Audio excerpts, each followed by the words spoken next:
نحمده ونصلي ونسلم على رسوله الكريم اما بعد فاعوذ باللہ من الشیطان الرجیم بسم اللہ الرحمن الرحیم۔ معزز سامعین کرام، آج کا ہمارا موضوع ہے فضائل شعبان۔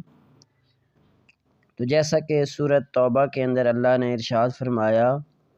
کہ بے شک مہینوں کی گنتی اللہ تعالیٰ کے نزدیک 12 مہینے ہیں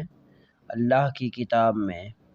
اسلامی 8ویں مہینے کا نام شعبان ہے، چونکہ اس ماہ میں بھی خیر کثیر تقسیم ہوتی ہے، رزق بھی بندوں پر اسی ماہ میں متفرق اور تقسیم ہوتا ہے، اس لیے اسے شعبان کہتے ہیں۔ اور حدیث شریف میں ہے کہ آپ صلی اللہ علیہ وآلہ وسلم کا ارشاد گرامی ہے، اور بے شک شعبان اس لیے نام رکھا گیا ہے کہ روزے دار کے لیے اس میں خیر کثیر تقسیم ہوتی ہے، یہاں تک کہ وہ جنت میں داخل کر دیا جاتا ہے یا جنت میں داخل ہو جاتا ہے۔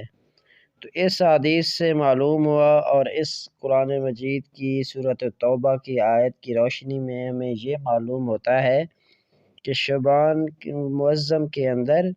خیر کثیر ہی کثیر ہے، یعنی شعبان میں رزق تقسیم ہوتا ہے، شعبان المعظم کے روزے سے باعث برکت اور رحمت ہیں۔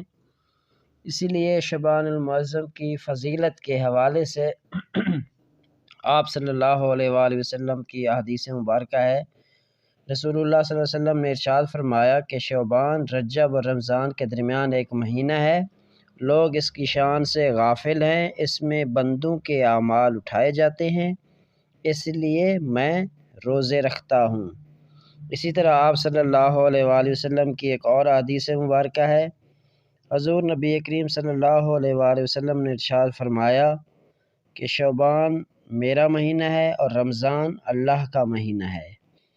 حضرت عائشہ صدیقہ رضی اللہ تعالی عنہا فرماتی ہیں کہ حضور سید عالم سرور عالم فخر دو عالم صلی اللہ علیہ وآلہ وسلم تمام مہینوں سے زیادہ ماہ شعبان سے پیار کرتے تھے۔ اسی طرح شہباز لامکانی محبوب سبحانی غوث اعظم سید عبدالقادر جیلانی رحمہ اللہ علیہ ارشاد فرماتے ہیں کہ شعبان کے 5 حروف ہیں، ان کا مفہوم وہ اس طرح بیان کرتے ہیں کہ شعبان کی شین سے مراد شرف ہے، یعنی بندوں کا اللہ تعالیٰ کی بارگاہ سے مشرف ہونا ہے۔ اسی طرح شعبان کی عین سے مراد علم ہے، یعنی اللہ تعالیٰ اپنے بندوں کے مرتبے کو بلند فرماتا ہے۔ اسی طرح شعبان کی بے سے مراد بھلائی ہے، یعنی اس کی عبادت سے بھلائی حاصل ہوتی ہے، اور شعبان کے الف سے مراد الفت ہے، یعنی اس ماہ مبارک میں عبادت کرنے والے سے اللہ تعالیٰ محبت اور الفت فرماتا ہے۔ اسی طرح شعبان کے نون سے مراد نور ہے، یعنی اس ماہ کی فضیلت حاصل کرنے والے نورانیت حاصل کریں گے۔ یعنی یہ تمام باتیں شہباز لامکانی محبوب سبحانی غوث اعظم سید عبدالقادر جیلانی نے غنیت الطالبین جلد اول کے اندر پیج نمبر 188 پہ یہ باتیں نقل فرمائی ہیں۔ اسی طرح حضور نبی کریم صلی اللہ علیہ وآلہ وسلم نے ارشاد فرمایا کہ شعبان و شہری و رمضان و شہر اللہ، کہ شعبان میرا مہینہ ہے اور رمضان اللہ تعالیٰ کا مہینہ ہے۔ یعنی اس حدیث مبارکہ سے واضح ہوا کہ جس نے ماہ رمضان کا روزہ رکھا اس کی جزا اللہ تعالیٰ عطا فرمائے گا، اور جس نے شعبان کا احترام کیا اور اس کا روزہ رکھا، اس میں عبادت کی، تو رسول پاک صاحب الولاق صلی اللہ علیہ وآلہ وسلم اللہ تعالیٰ سے اس کا اجر دلائیں گے، اور آپ اس کی شفاعت بھی فرمائیں گے۔ حضرت انس رضی اللہ تعالی عنہ سے روایت ہے کہ حضور صلی اللہ علیہ وآلہ وسلم سے دریافت کیا گیا کہ رمضان شریف کے بعد کون سے روزے افضل ہیں، تو آپ صلی اللہ علیہ وآلہ وسلم نے فرمایا شعبان کے روزے۔ تو اس سے معلوم ہوا کہ شعبان خیر کثیر کا مہینہ ہے، شعبان شرف کا مہینہ ہے، شعبان میں رحمت کے 300 دروازے کھول دیے جاتے ہیں اللہ کی طرف سے۔ اسی طرح شعبان بندوں کے مراتب کی بلندی کا مہینہ ہے،